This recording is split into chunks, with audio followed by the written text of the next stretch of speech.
Hey there, Conte. Welcome to Theory Week 2. We are talking about the grand staff today. In your files, lesson 10, it actually refers to it as the great staff, as well as in lesson 7, but it's the same thing. Different words, same thing, okay? So the grand staff is actually what like a piano player would read when they are playing their music.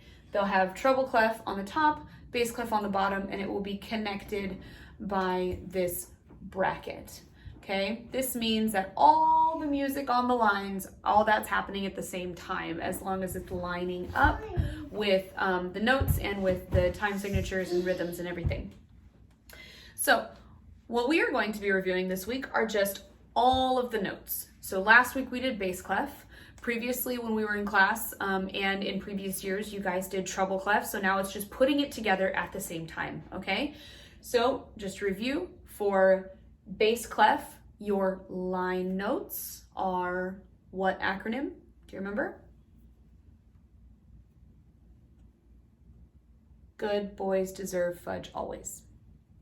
And then the space notes for the bass clef, you remember that? You've been playing that Star Wars, Staff Wars game enough. You've been practicing.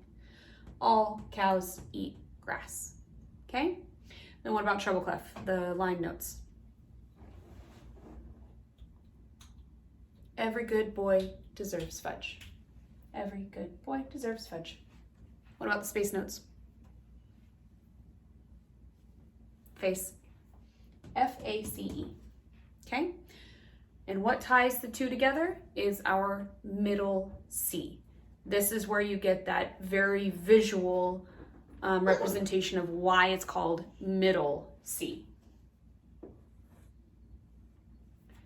Because it's right in the middle of your bass clef and treble clef. You will see a really good illustration of this on the top of your lesson 10 because it has starting on the space below the bass clef all the way up to the space above the treble clef and all the way through. So it shows you middle C close to bass clef and middle C close to treble clef. Okay, but those are the exact same note, okay? What is that middle C on?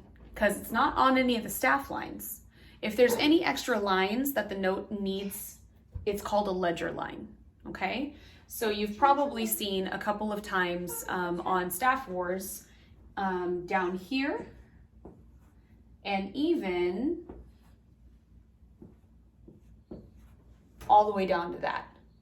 And all it does is step down.